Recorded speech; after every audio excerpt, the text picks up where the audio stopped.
이음 베이직 7번째 시간에 오신 것을 환영하고 축복합니다. 이 시간 하나님께서 우리에게 말씀하여 주시고 우리의 마음과 귀를 열고 나아가기를 원합니다. 제가 기도함으로 시작하도록 하겠습니다.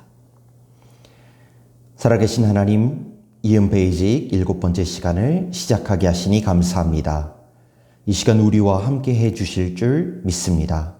하나님의 말씀을 듣고 성경이 어떤 것인지 알 수 있도록 성령님께서 지혜를 허락하여 주십시오. 잠깐의 교육이 아니라 하나님을 알고 내 삶을 결단하는 복된 시간이 되기를 바라며 예수 그리스도의 이름으로 기도합니다. 아멘. 성령님께서는 구원받은 모든 성도들의 삶을 인도해 주십니다. 그런데도 그리스도인들이 영적 침체에 빠지는 이유는 우리가 그 성령님의 인도하심에 순종하지 못하기 때문이죠. 신앙생활의 핵심은 하나님의 말씀에 순종하는 것입니다. 이 하나님의 말씀을 기록해 놓은 것이 바로 성경책인데요. 이 성경은 우리가 하나님을 만나서 구원함을 얻고 또 구원함을 얻은 사람들이 온전하게 변화되어서 하나님께서 주시는 복을 충만히 누리며 살아가도록 우리 위에 하나님께서 기록해 주셨습니다. 오늘은 이 성경에 대해서 우리가 함께 알아보는 시간을 갖도록 하겠습니다. 우리 첫 번째 1번 구원받은 성도는 말씀으로 인도함을 받습니다. 함께 보도록 하죠. 구원받은 성도는 하나님의 인도하심을 받습니다. 요한복음 10장 27절을 보면 그리스도인은 양으로서 목자이신 예수님의 음성을 듣고 따른다라고 말씀합니다. 그렇다면 예수님께서는 우리를 어떻게 인도해 주실까요? 2000년 전에 이미 승천하신 분이 우리의 삶을 인도해 주시는 방법은 대체 무엇일까요? 바로 예수님께서는 말씀을 통해서 우리를 인도해 주십니다. 예수님께서 곧 하나님의 말씀이기 때문이죠. 만약에 이렇게 생각을 한번 해보시면 좋겠어요. 백과사전이 사람의 몸을 입고 우리 앞에 나타난다면 우리는 아마 그 사람을 걸어다니는 백과사전이라고 부르겠지요. 그는 사람의 형태를 취하고 있지만 그 사람의 본질은 무엇일까요? 네, 백과사전일 겁니다. 이 예처럼 예수님은 사람의 몸을 입고 오셨지만 그 본질은 오늘 우리가 함께 교재에서 보는 요한복음 1장 14절에 따르면 그 본체는 하나님의 말씀입니다. 그래서 말씀으로 인도함을 받는 것과 예수님께 인도함을 받는 것은 같은 말입니다. 말씀이신 예수님은 2000년 전에 승천하심으로 떠나간 것이 아니라 지금도 우리 안에 말씀으로 계셔서 우리의 삶을 인도해 주십니다. 그렇게 우리 구원받은 성도님들은 예수님의 말씀을 듣고 인도함을 받고 있는데요. 이렇게 예수님의 인도, 즉 말씀의 인도하심을 받을 때 구원받은 성도들에게는 믿음이 생겨나기 시작합니다. 하나님의 말씀은 사람의 마음과 영혼을 변화시키는 힘이 있기 때문인데요. 로마서 10장 17절 말씀처럼 믿음은 우리가 단순히 믿으려고 노력해서 그것이 생겨나는 것이 아니라 하나님의 말씀을 들을 때 생겨난다고 성경은 분명히 기록하고 있습니다. 또한 하나님의 말씀은 그리스도인들에게 영혼의 양식이 되기도 합니다. 우리 육신에 먹는 밥, 양식이 필요한 것처럼 우리 영혼에도 양식이 필요한데요. 하나님의 말씀을 많이 알고 골고루 들은 사람과 그렇지 않은 사람은 영혼의 건강 상태가 다릅니다. 말씀 양식을 충분히 듣고 따르면 그 사람은 세상의 어떤 시험과 유혹이 오더라도 넘어지지 않을 수 있는 영혼의 건강을 얻을 수 있죠. 이처럼 하나님의 말씀은 우리를 인도하고 믿음을 성장케 하며 영혼의 양식이 됩니다. 이것이 우리 첫 번째 배우는 구원받은 성도는 말씀으로 인도함을 받는다. 첫 번째, 두 번째, 세 번째 내용인데요. 그러면 구원받은 성도들이 하나님의 말씀을 어떻게 만날 수 있을까요? 하나님의 말씀은 바로 그 기록된 성경을 통해서 우리는 알 수 있습니다. 우리가 하나님의 말씀을 들을 수 있는 방법, 그것은 바로 명확합니다. 바로 성경이지요. 하나님의 말씀을 들을 수 있는 몇 가지 방법들이 있습니다. 우리가 그것은 뒤에서도 함께 살펴볼 텐데요. 몇 가지 방법들이 있지만 그 중에서도 가장 중요하고 분명한 방법은 하나님의 말씀을 기록한 성경을 보는 것입니다. 성경 말씀은 여러 가지 교훈을 우리에게 전해주고 있고요. 오늘은 그 중에 가장 중요한 두 가지 사실을 함께 살펴볼 텐데요. 첫 번째로 성경은 세상이 언제 어떻게 시작되었으며 어떻게 끝나게 될지를 완벽하게 알려주고 있습니다. 과학이 눈부시게 발달한 시대를 우리는 지금 살아가고 있지만 인류는 여전히 세상의 그 시작을 추측할 수 있을 뿐이며 그 목적에 대해서는 왜 세상이 시작하게 됐는지 그 목적에 대해서는 누구도 분명한 답을 주지 못하고 있습니다. 그러나 창세기 1장은 세상의 시작과 그 목적을 분명하게 말해주고 있죠. 또한 마태복음 24장을 보면 이 세상의 종말을 분명하게 이야기하고 있습니다.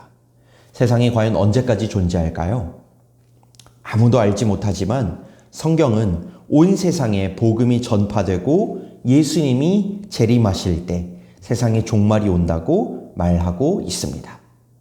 이 세상이 시작된 것, 언제 끝날지, 그리고 그 세상에 태어난 우리가 태어난 이유와 우리가 살아가는 목적을 알려주는 것, 그것은 바로 하나님께서 기록해 주신 성경에 있습니다.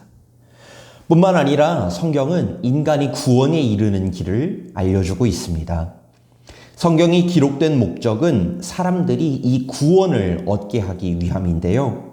성경은 사람에게 왜 구원이 필요한지, 하나님께서 인간을 구원하시기 위해 어떤 일을 하셨는지, 구원받은 이후에는 어떻게 살아야 하는지를 또한 가르쳐주고 있습니다.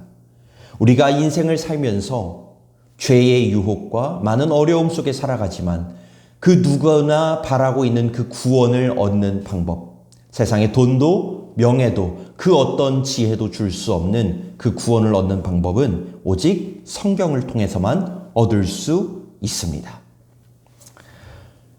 이처럼 구원받은 성도들에게는 하나님께서 기록해 주신 성경 말씀을 통해 우리가 인도함을 받고 그 인도하심에 순종하며 살아갈 때 우리의 인생의 목적을 알게 되고 가장 복된 인생을 살아갈 수 있는데요.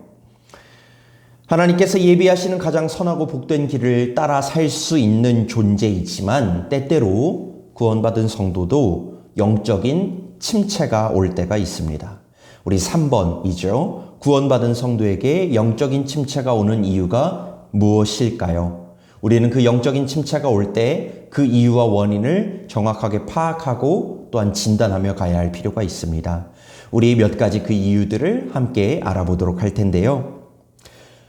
구원받은 성도로 우리가 살면서 가장 기본적이지만 잊어버리기 쉬운 것 중에 하나는 바로 예수님께서 십자가를 통해 우리의 모든 죄의 문제를 해결하신 구원자라는 사실을 너무나 당연해서 때때로 이것을 잊어버리든지 혹은 그다지 중요하지 않은 것으로 여기고 살 때가 있다라는 겁니다.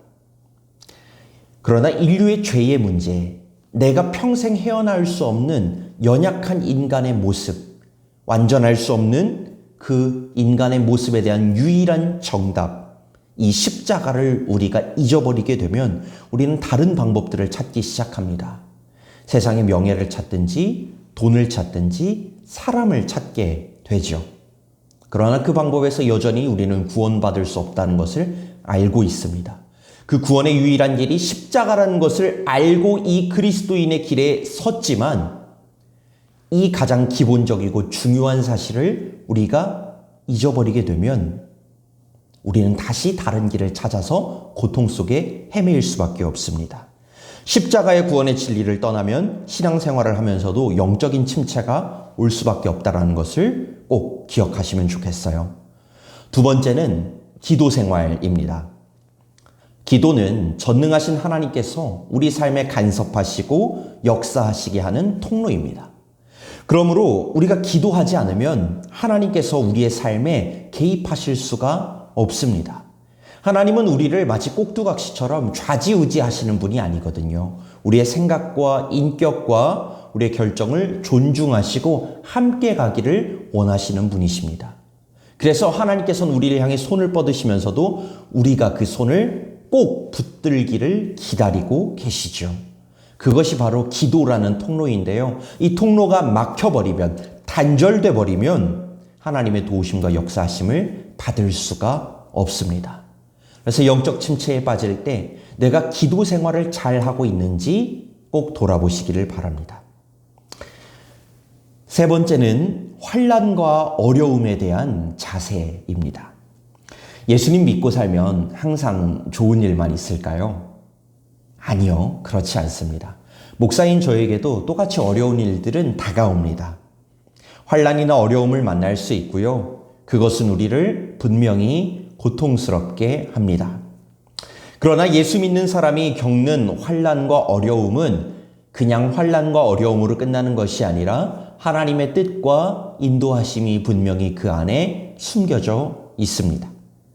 그러나 우리가 그것을 믿지 못하면 어려운 일을 당할 때 우리는 소망을 품고 하나님께서 이것을 통해서 또한 선하게 역사하실 것을 믿고 소망하고 돌파하기보다는 그 어려움 가운데 낙심하게 되거나 절망하게 됩니다.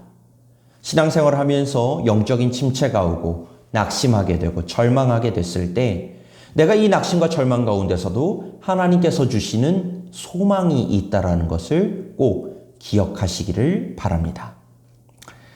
네 번째는 우리가 실수나 죄를 반복할 때 이 영적인 침체가 오게 됩니다.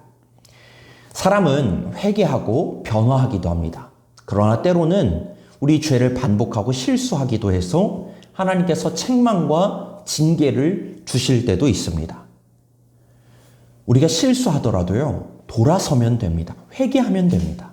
그런데 어느 순간부터 이 회개라는 것을 마치 용서받을 수 있는 티켓처럼 여기면서 내가 죄를 짓더라도 그 죄에 대해 민감해지지 않게 되고 이 죄를 꼭 별것 아닌 것처럼 그냥 나중에 회개기도 한번 하면 되지 라는 것처럼 여기기 시작하면 그 반복되는 죄로 인해서 우리는 그 기도로부터 기도할 수 있는 진실한 기도를 잊어버리게 되고 내가 이 죄를 이제는 떠나 살겠다는 회개의 마인드가 아니라 마치 회개를 나를 정당화시키고 나를 스스로 용서하고 싶은 마음으로 이용해 먹게 됩니다. 그래서 어느 순간 내가 죄를 반복하고 있으면서도 이 죄를 떠나 살려는 회개의 마음을 잊고 있다면 그 죄가 여전히 계속 반복되고 있다면 한 번쯤 내가 진실한 마음으로 회개를 하고 있는가? 그 반복되는 죄를 내가 경각심이 사라지지는 않았는가? 하나님 앞에서 돌아보실 수 있기를 바랍니다. 마지막 다섯 번째는 가장 근본적인 이유입니다. 하나님의 말씀을 듣지 않고 그분의 인도하심을 받지 않기 때문이죠.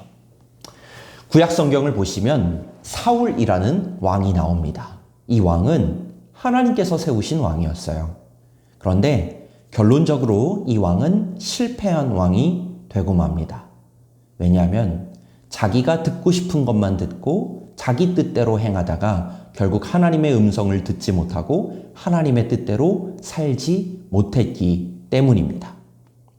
하나님께서는요, 우리의 삶을 경건하고 복된 곳으로 인도하기를 원하십니다. 그러나 우리가 그 하나님의 음성을 듣지 않고 우리의 주인으로 모신 하나님의 인도하심을 받지 않기 시작하면 그때는 신앙생활이 아니라 내 생활이 되겠지요. 영적 침체가 왔을 때 내가 정말 하나님의 음성을 듣고 있는가? 이 예배의 시간, 설교의 시간, 뭔가 나와는 맞지 않아.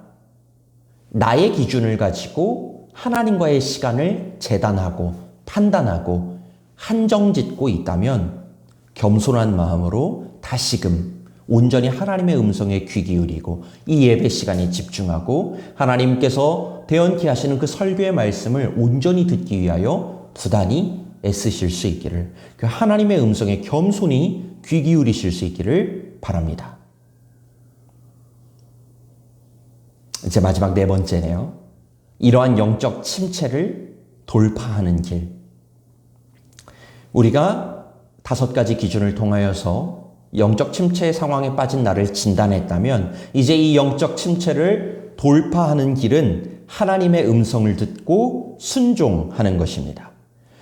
우리는 앞에서 하나님의 음성, 그 말씀이 성경에 기록되어 있음을 보았는데요. 마지막으로 성경 말씀 외에도 하나님께서 우리에게 음성을 들려주시는 여러 가지 통로를 살펴보고 그동안 그 통로를 통해 어떻게 하면 하나님의 음성을 좀 더 명확하게 확실하게 들을 수 있는지 하나님의 음성을 듣는 방법에 대해서 함께 살펴보도록 하겠습니다. 첫 번째로 모든 하나님의 음성은 근본적으로 성령님의 역사라는 것을 꼭 기억하셔야 됩니다. 구원받은 성도님들, 우리 성도님들 안에는 성령님께서 거주하고 계십니다. 그러면서 우리 안에 우리에게 지속적으로 말씀하고 계시죠. 그래서 하나님의 음성을 잘 듣기 위해서는 우리가 하나님의 음성을 어디서 들을 수 있을까 고민을 하는 것이 아니라 내 안에 계신 성령님, 나에게 말씀하여 주십시오. 내가 듣겠습니다. 그 우리 안에 계신 성령님께 집중할 수 있어야 됩니다. 성령님께서 내 안에 언제나 함께 계시고 나에게 말씀하신다는 것을 의식하면서 그 말씀에 귀 기울여야 하는데요. 성령님께서 내 안에 언제나 계시다라는 것. 내가 그 성령님을 잊고 살거나 그 성령님을 모르는 채 하고 살 수는 있어도 성령님께서 우리를 떠나지 않고 여전히 구원받은 성도, 하나님 앞에 하나님을 영접한 성도 안에는 성령님께서 언제나 우리 안에 계십니다. 그 성령님을 기억하면서 성령님께서 말씀하시는 통로를 몇 가지 살펴보도록 하겠습니다.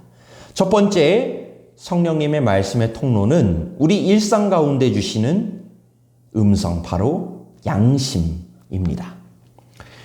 거듭난 사람들은요, 일반적인 사람들보다 좀 더 민감한 양심의 소리를 갖게 되는데요. 우리가 죄를 지을 때나 하나님의 뜻에 순종하지 않을 때 우리는 하나님께서 그 양심을 통해 우리에게 하나님의 음성을 듣게 하십니다. 우리를 책망하기도 하시고요. 죄책감을 주기도 하시고 주변 사람들을 통해서 이것이 옳지 않다라는 것을 듣게 하기도 하시죠. 이 양심의 소리를 그냥 윤리적인 혹은 사회적으로 생겨난 심리적인 효과라고 생각지 않으시길 바랍니다. 하나님께서 사람을 창조하실 때에 우리 안에 심어두신 하나님께서 일반적으로 역사하시는 가장 기본적인 통로입니다. 그 순간 나에게 주신 하나님의 그 양심이 하나님께서 나에게 주시는 음성이라는 것, 그것을 꼭 기억하시기를 바라요. 그럼에도 불구하고 성령님의 가장 확실한 말씀의 방법은 바로 성경이죠. 우리가 앞에서 살펴보았듯이 성경은 하나님의 음성을 듣는 가장 정확한 통로입니다. 하나님의 음성을 듣기 위해서는 하나님의 말씀을 기록한 이 성경을 읽고 묵상하는 것이 우리의 일상이 되어야 합니다. 매일매일 성경을 읽고 묵상하는 습관을 가지실 수 있기를 바랍니다. 그러면 그때부터는 이 성경이 하나의 단순한 오래된 책이 아니라 혹은 좋은 이야기만이 아니라 오늘 나에게 허락해 주시는 하나님의 말씀, 하나님의 음성이 되는 것을 체험하게 되실 거예요. 내가 처한 이 삶의 순간에 왜 이런 말씀을 주실까? 왜 이런 성경 구절을 읽게 하실까?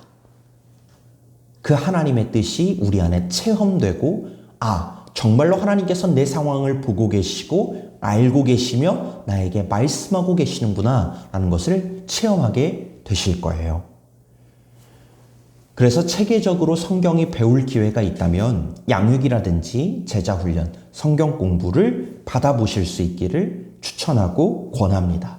우리가 혼자 읽을 땐 다 깨달을 수 없었던 것들을 하나님께서 이미 이전에 수없이 많은 역사를 통해서 배우게 하셨고 알게 하셨던 그 성경을 연구했던 수많은 목사님들과 또한 신학자들을 통해서 성경의 더욱더 깊고 풍성한 뜻들을 알게 해 주실 것입니다.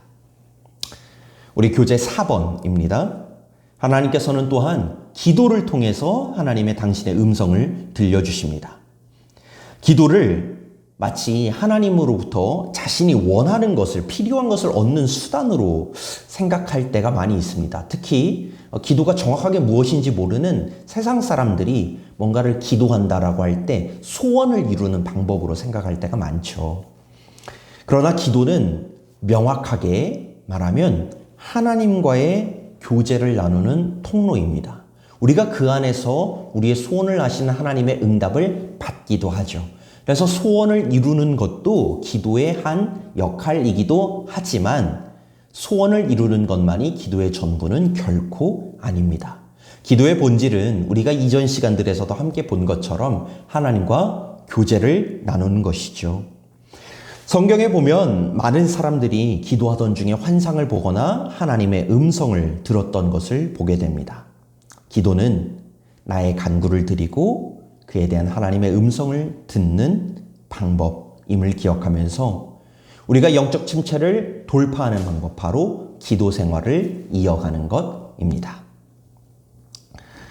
그렇다면 이제 우리 다섯 번째, 사람이나 환경을 통하여 말씀하신다. 이 부분을 살펴볼까요?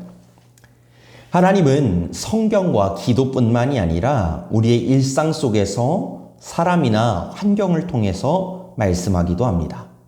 우리가 다른 사람과 대화하는 중에 혹은 주변의 환경과 사건을 통해서 우리로 하여금 하나님의 뜻을 알게 하십니다. 일상과 신앙이 이렇게 분리되어져서 신앙생활만 하고 일상생활은 따로 하는 것이 아니라 하나님께서는 매 순간 내 안에 성령님께서 거하시면서 살아가는 모든 순간마다 내가 어떻게 살아가야 할지, 어떻게 사는 것이 가장 복되고 어떤 선택을 하는 것이 가장 선한 길인지 우리에게 사람들을 통해서, 환경들을 통해서도 이야기하고 계시다라는 것, 그것을 기억하십시오. 하나님은 내가 신앙생활할 때만, 기도할 때만, 성경 볼 때만 함께 하시는 것이 아니라 나의 매 삶의 순간에서 나를 인도하기를 원하십니다. 여섯 번째입니다. 우리 안에 계신 성령님께서 성경과 기도, 그리고 양심과 환경을 통해서 우리에게 말씀하신다는 것을 우리가 알게 되었잖아요. 그러나 우리가 방법을 알았다고 해서 모든 소리가 다 하나님의 음성으로 들리지는 않습니다. 성경을 읽더라도 이것이 하나님의 음성이 아니라 흘러가는 그냥 구절로 지나가 버릴 때도 있어요. 주변 사람을 통해 하나님께서 내게 말씀하고 계시지만 내 안에 죄와 악한 생각이 가득하다면 그 음성은 그냥 지나가는 소음이 돼버릴 수도 있습니다. 하나님의 음성인 것을 분명히 우리가 분별하고 민감하게 캐치해내는 것, 그것을 위해서는 하나님과의 친밀한 관계가 필요합니다. 부모님들은 놀이터에 가도 여러 아이가 뛰어놀고 있지만 그 안에서 자신의 아이의 목소리를 단번에 찾아낼 수 있습니다. 뭐 때문일까요? 그 아이를 사랑하고 그 아이와 매일매일 교제를 나누며 그 음성을 기억하고 있기 때문이죠. 평소에 친밀한 교제가 있기 때문입니다. 마찬가지로 하나님을 사랑하는 마음으로 그분과 친밀한 관계를 유지할 때 우리는 순간순간 들려오는 하나님의 음성을 놓치지 않고 분별하여 들을 수 있습니다. 하나님의 음성을 매일 듣는 사람은 하나님의 음성을 잘 캐치해냅니다. 그런데 이따금씩 가끔씩 듣는 사람은 그 음성을 정확하게 파악하기가 어렵죠. 그래서 하나님과의 친밀한 관계를 유지하는 것이 무척 중요합니다. 또한 하나님께서는 나 홀로 신앙생활을 하는 것이 아니라 동역자와 지도자를 허락해 주셨습니다. 우리가 혼자 있을 때는 객관적인 시선으로 자기 자신을 바라보기가 참 어려워요.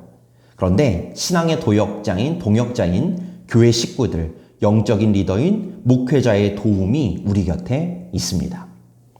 하나님의 음성을 빙자한 내 생각이나 마귀의 미혹을 분별하기 위해서 우리는 영적 지도와 분별을 받을 필요가 분명히 있습니다.